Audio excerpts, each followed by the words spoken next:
Petria. How are you? I'm very well, thank you. Thank you for coming on the Bahari Bay chat room.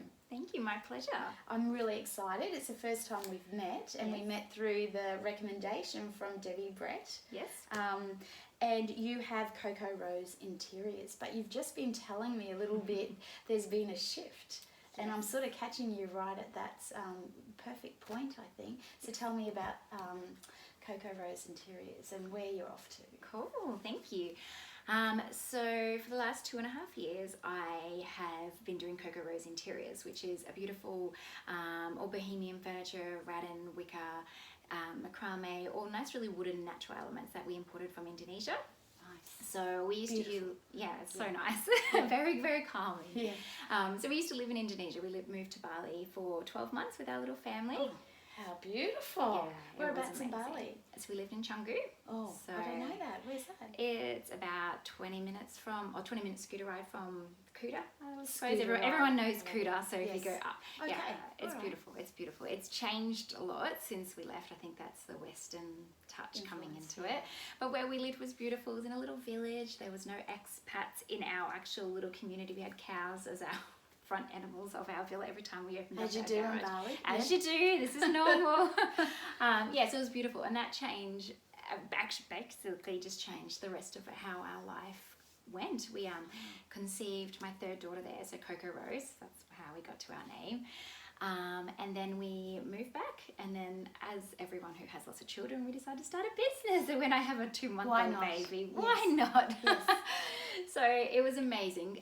Small business world is definitely not for the faint-hearted. You've really got to keep going into it with all you. You've got to be really passionate about it, basically, because if you're not passionate about it, you're working more hours than you would have worked in any other normal job, and you're probably getting paid a little bit less than you were in your other jobs. So so Coco Rose Interiors is it was something we've been really passionate, but as I mentioned, like by doing these beautiful eco-friendly gift guides with other small businesses, I just really found that I was more passionate about helping other businesses in that startup phase, and especially businesses that have that same values and same beliefs as me, because I think when you're an eco-friendly business, you're not doing it just to make sales, you're doing it for a bigger impact. Your impact is to help the rest of the world. You have really solid eco-friendly and sustainable values, and it's just something that you want to share.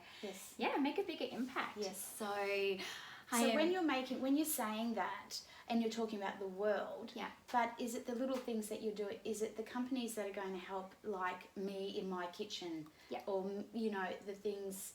And then are you going to be reaching out to the world to sort of bring them in as well on the educating and that sort of thing? Okay. So I'm about to launch the actual membership and the directory for the eco businesses, and then within about 2 months afterwards I have a podcast that's launching. So this is for eco mums who are going to make change, because I think what lots of people do is they get really overwhelmed with too many things. They realize that you look around your house and suddenly you see plastic everywhere, and they don't make a change because they get too overwhelmed, where what our little mission is collectively we can help everyone just make a few simple changes. You don't need to change everything, because at the end of the day, sometimes it's a little bit hard to do that, but just start with a few changes, because it's it's been proven even by science. If you make one change, you're more likely to make more changes.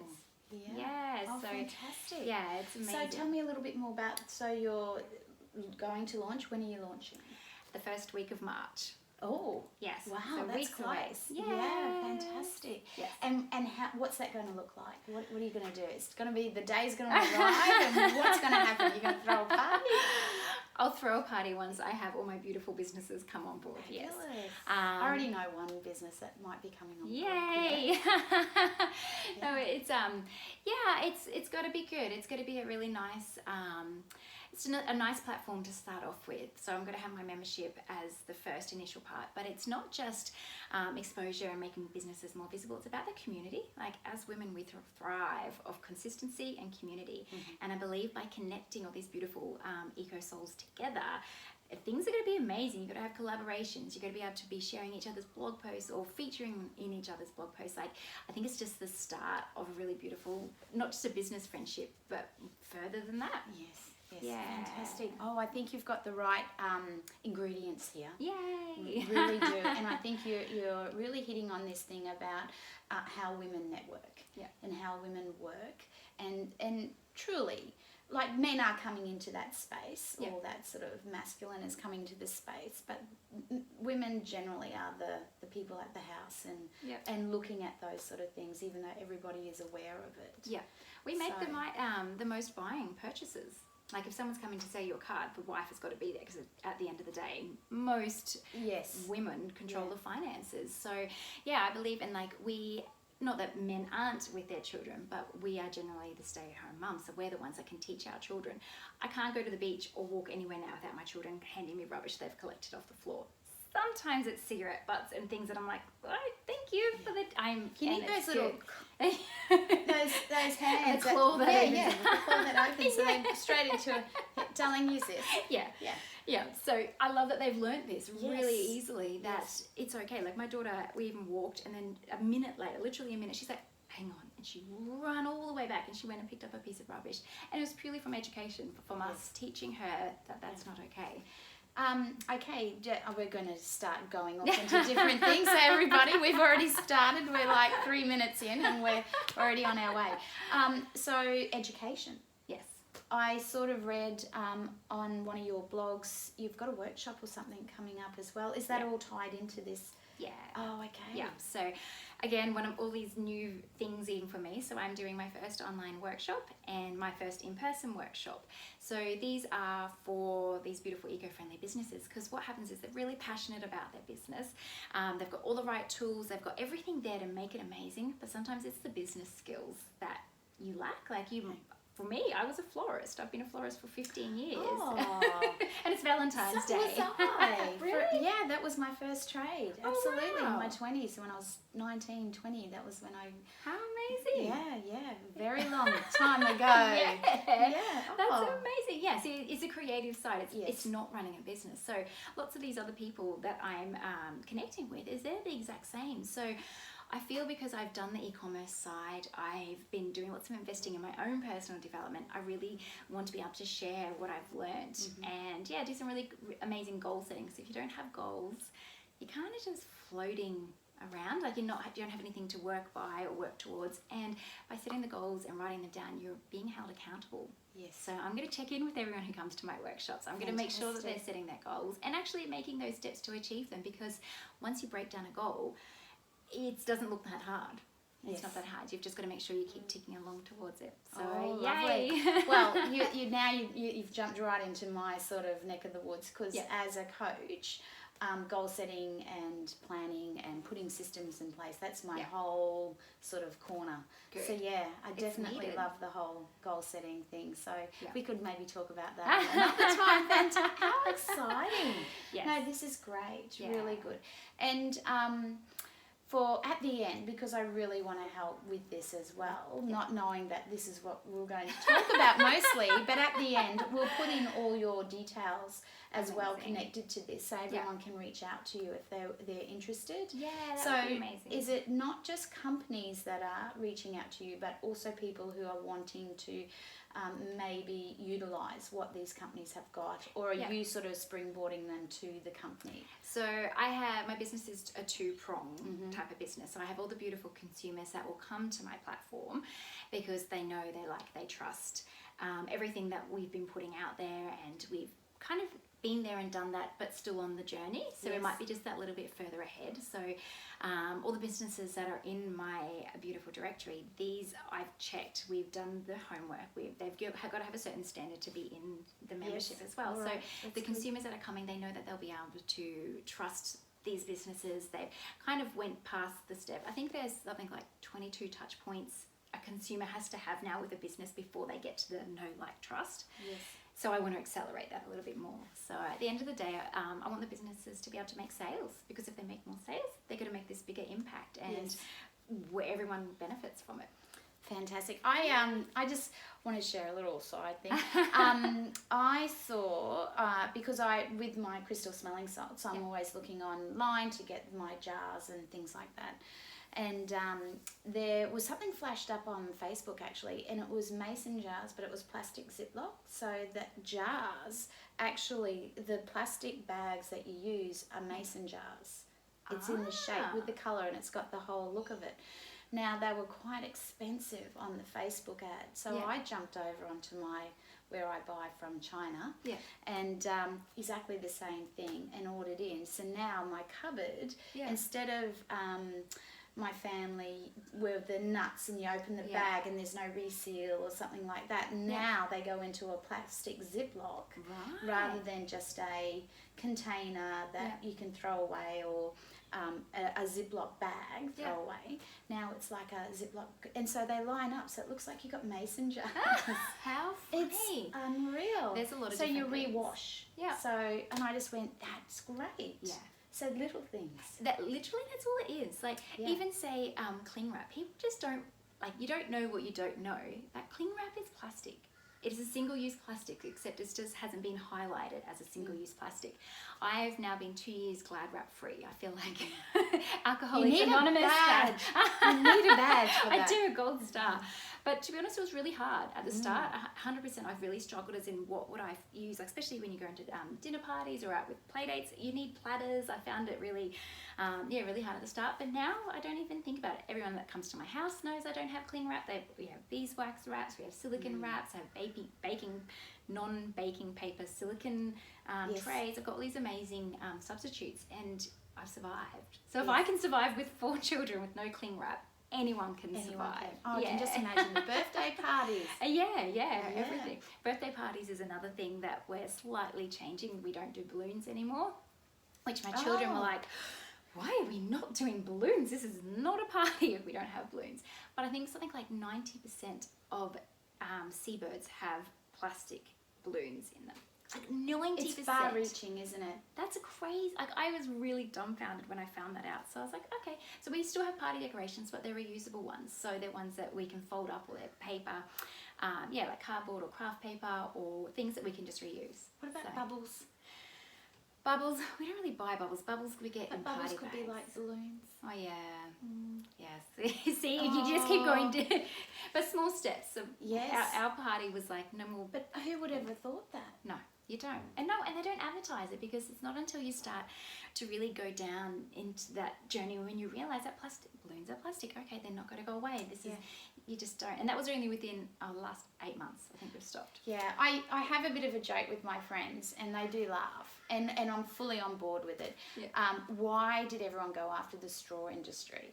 Like, honestly, a straw's a straw. The poor straw, right? The straw has copped, like, the whole eco changing whole thing. You sit there and you're sucking on a paper straw, and it just and it's just disgusting. But my friend who owns 1300 ePromo, she has silicone straws, and they're so cool, and plus and like, I do joke about it, like, why pick on the straw industry?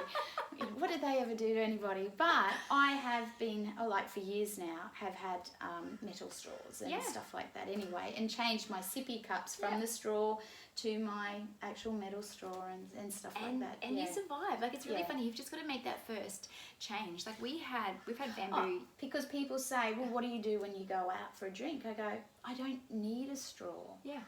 I'll use a spoon or something.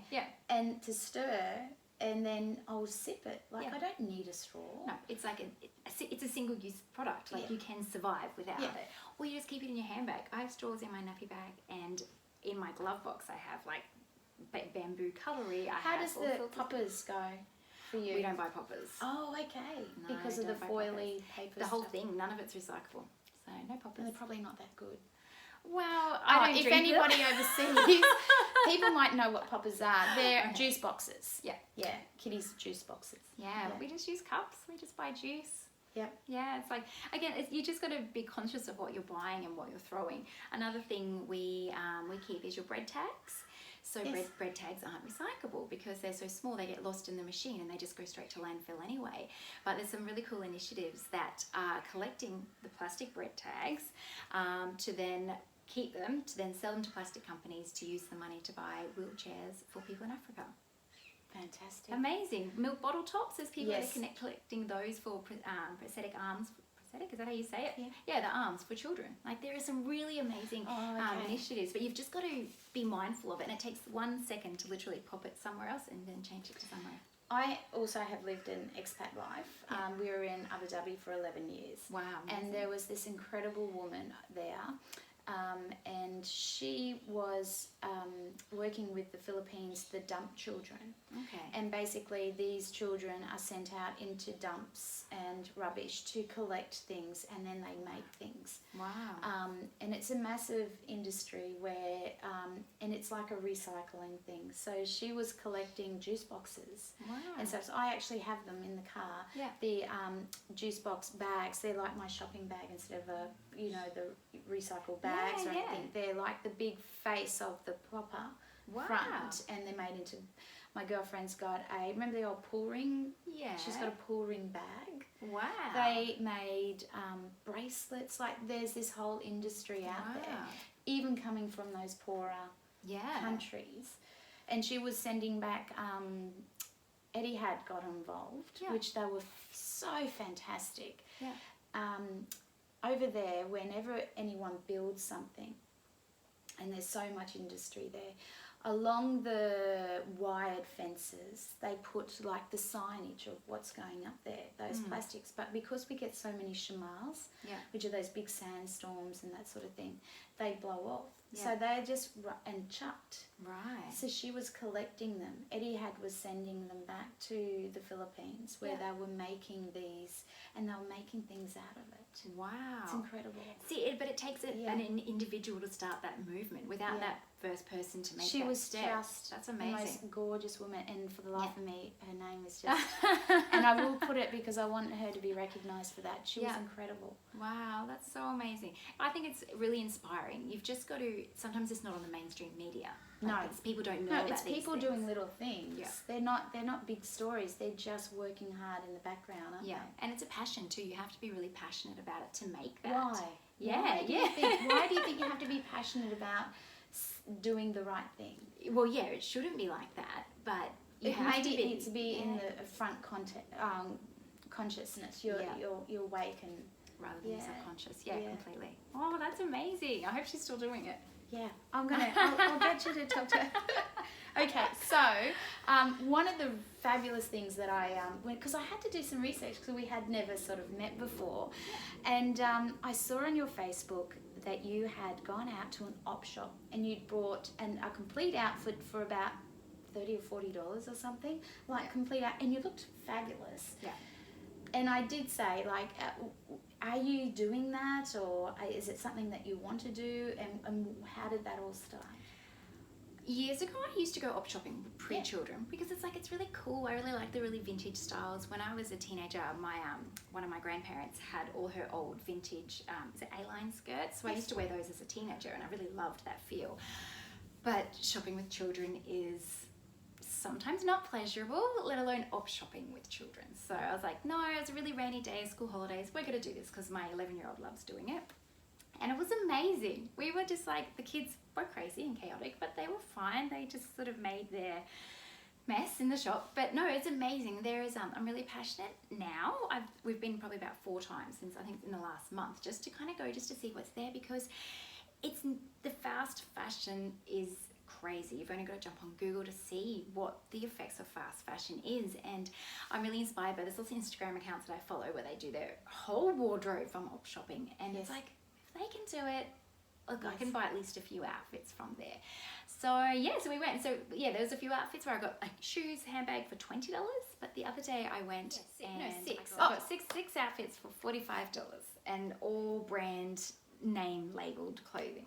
Fantastic. Yeah. So the one thing that we are really conscious of though is if we're buying and bringing in more things into our house, that the same amount is going back out. Because as children, you just anyone who gets gifts at Christmas time and birthday times, it can just get a little bit out of control. But the girls all took their little money. They had their savings, so they all spent I think like $2 or $3, and they bought their own product from the shop. So kids don't care. No, they don't care. No, kids just think it's an experience. I thought it was amazing. If it's going to that shop or this shop, they're still doesn't matter, and they can afford things at the op shop. My girls got 2 little pairs of little dress-up shoes, and they were 50 cents, and they were happy because they got change out of their money as well. It's really cool. It's just something that, again, it's education. It doesn't hurt to go there. There was a lot of hipster people. I was quite surprised normally I go during the week and there's mostly elderly people there, but yeah, on the weekend the vibe was even different. You've really hit on something that's quite, even the top fashion labels, top fashion people, models and that, they're actually looking at this same thing. Yeah. And if you go onto YouTube with the influencers, they're actually doing the same thing as well. They're buying one or two pieces, not just having so many pieces, wearing them once and discarding or selling. They're actually looking at something that's going to last them quite a long time. Yeah, it's more your but like you know trans-seasonal. what? My grandmother was like that. Really? Yes, I've always been thinking of, I'd rather buy something with quality and spend a little bit more when I can at that time, rather than going and buying 6 different things that I know that I can just, that are quick. Yeah. So that's good. That's really good. We're sort of going back to the way. Do you think we're going back to a way, but with better knowledge as to why, or better understanding as to why we're doing it? I think the movement's happening. I think it has to be a lot bigger. Yeah, I think it's definitely happening, and there's definitely more people that are becoming more aware. Again, you only have to look at Instagram, see all these accounts that are never pay retail. There's like all these really cool accounts that just are starting that movement and getting it, but I think it really needs a lot of more mainstream people to kind of get it going. But it's because of social media is another thing, is that a lot of people don't post a picture on social media wearing the same outfit. Anyone who follows me, I will have that same outfit, because my clothes don't just disappear into the never wear again land. I will wear them. But I think it's good. I think it just needs some more people to get on board. Yes. Yeah, I definitely think so.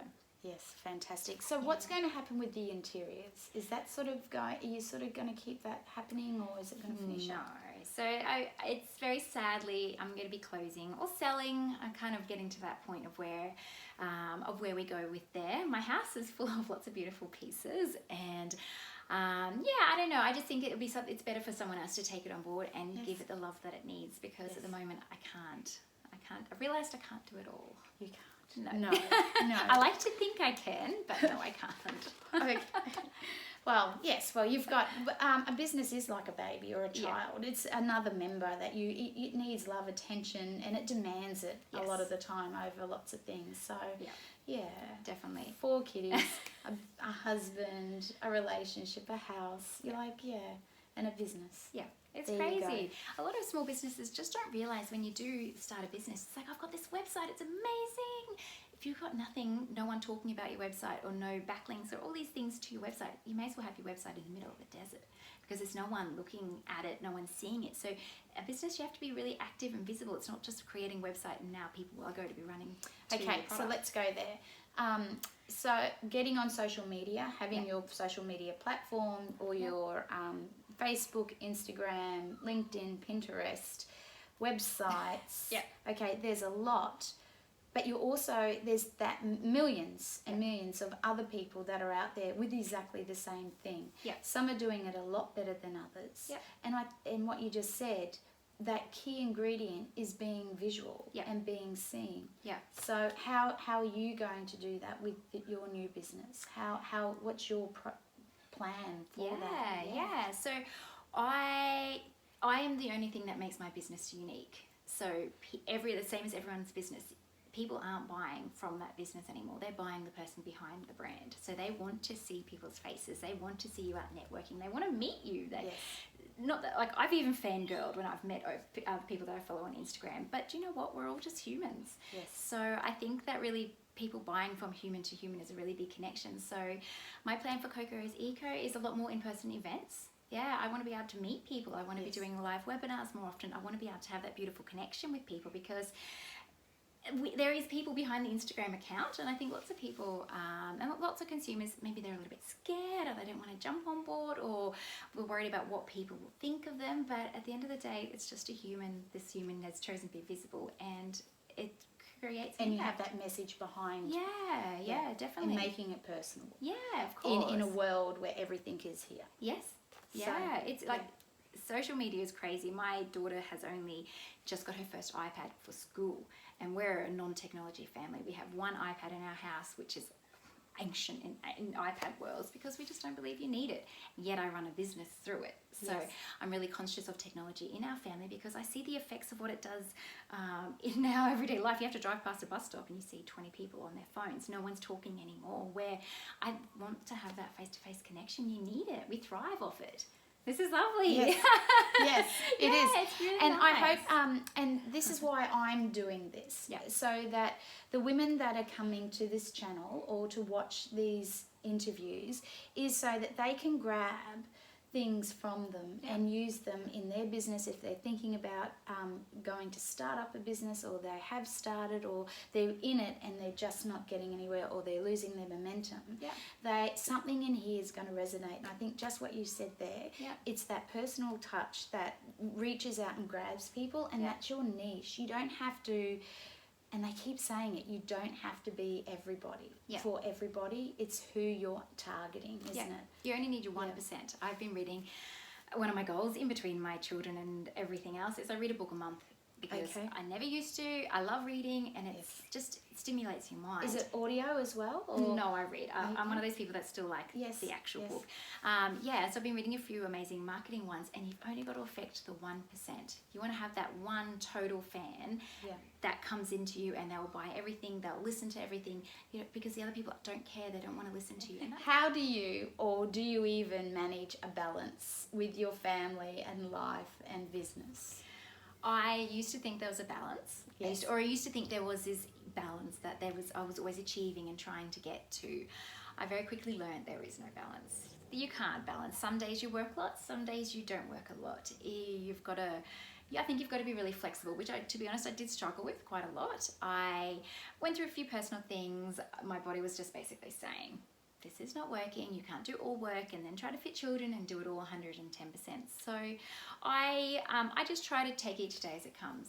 I really do. If say, as a mum, I'm a mum. Most mums are house proud, so it's like, if my house, just give it out of a 10, 0 to 10, label it. If it's a 5, just get it to a 6. It's never going to be 10. Ever. I just accepted I have children, it's never going to be 10. So that was something that really helped me because does it matter that it's not a 10? No, they don't. Children do not care. No, it doesn't. My friends don't care anymore. No one cares. It was just me. It's a really big thing for me. It's like, well, no, this is my standard I have for myself. So if some days it gets to the point where I can't handle it, my kitchen is always clean. That's just got to be one thing that's got to be clean at the end of the night, and my bedroom. 2 things. If those 2 things are somewhat nice, then I feel, I suppose, at peace, or I feel calm. It's a really funny feeling. So no, I don't believe there's balance, and I don't think any mum should try to achieve the perfect balance, because there isn't. There is none. No, I agree. None. All right. So this, I mentioned this question, and you said, how do you value yourself? Yes. So do you understand? No, we not put to the value sense. in so much, like the house. We put value in our conversations and things like that. Have you ever looked in and saw the value within yourself? Well, no, but I feel like I need to now. No, I don't know. Like, I really feel that I have a lot of value that I can give to people, like these eco businesses, because I've went through, because I've done the e-commerce side, I've started to have that sustainable values in my life. Like, I feel I've got a lot of value to share with the other world. Okay, so that's the value. Maybe that's my value. Yeah, exactly. So how do you nurture yourself then? I try to get weekly massages, if not fortnightly massages. Again, this all come to a head after launching our business for about 8 months, where I realised I wasn't doing any, I wasn't sleeping, I wasn't getting massages, I wasn't even getting a haircut, all these things that I just really put myself right down at the bottom of the pecking order, and everyone else was up here. So I try to look after myself. I go to bed around 9 or 10 o'clock. 10 o'clock is try to be my latest, because I'd rather work at 4, which is the time I got up this morning. And I do meditation. So I listen to all different meditation apps, affirmations. Not during the day, but at night time. So my subconscious is working when I'm asleep. Fabulous. Yes. I like it. It's good. It makes a difference. I don't know, my husband sometimes wasn't necessarily understanding about what it is, but it really, I think there's a lot of stuff out there that we don't understand, and we just got to try to tap into it. Fantastic. Yeah. It's not knowing it's learning how to do it. It's not the why. Yeah. Okay, so yeah, the meditation's bringing in the whole how you're meditating, you're opening yourself up to lots of things. Things will come to you. It's not that knowing why, which is in the fast pace, everybody trying to show you something, throwing things at you. You need to have this. This is why you need to have it. They don't show you how. No, and you've just got to trust the process. Yeah, I think you've really just got to believe that if your life is falling apart, it's just the universe reorganizing itself to set you in the right path that you're meant to go. I really do believe it is hard at that time to kind of understand that, but I think you've just got to trust in the process. I love it. Yeah, I love definitely. it. So you said you love this question. Yes. Looking forward and imagining your future self, and she's achieved all that you have done, you've worked for, your whole life at this moment and what you've been dreaming for. What important message would she say to you? To trust in myself and trust the process. Yeah, to really actually believe that this is where I'm meant to be, and have meant to go through everything to get to this point. Like you're supposed to have an e-commerce business. I was supposed to move to Indonesia. All these things happened for a reason. And even the fact of having 4 children and still being crazy, it's meant to happen because this is what's making me and to be on my journey. So yeah, I think to envision what your future self is going to be like. This is something I've been working on quite a lot, and Bali holds a special part in our life, and my goal, it's on my vision, I want to have 4 weeks there every year. I just want to have a villa, be there with my family, still be able to work, and so my future self will be meeting me at the airport when we go to say, hey. And she'll know who you are. Yeah, she will. Because you won't be this completely different person that you haven't achieved things. Yeah. Yes, when we visualize, we're looking towards something and we're on our way towards it. Yeah. You're on the chase, so to speak. And it's very hard to know when you get there. Do you know when you're going to get there? Like, what's that going to be? What's that going to look, feel, see? You know, what's it going to be for you? So I think because you can't always be on the chase. No. I think just to be able to get our family back to the place that we really feel connected to, that's our goal, to be able to have the financial security and abundance that my husband can take a month off work and we're okay, and I can still work somewhere that's really nice, and just to be able to be comfortable in that sense. That's what we want. Have that time and be present with it, with the family. Yeah, amazing. And not have the day-to-day life responsibilities. Like, I think by having a service business and something that gives that flexibility, I can work from wherever. This is something that we can connect wherever. It doesn't matter, as long as your future self will be there. She will be there with a glass of champagne. Oh, nice. I might have to come meet her too. Well, thank you so much. And I just want to acknowledge you and say thank you so much. You're a beautiful person. It shines through, and I think what you're going to do and what you're about to launch on is really very valid and important. So all the best with it. Thank you so much. Thank you.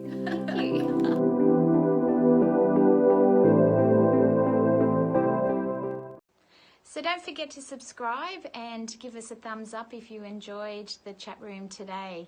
I'd love to hear from you, so leave us a message, and the people I interview are quite happy to answer any questions that you have also. Take care, and we'll see you soon.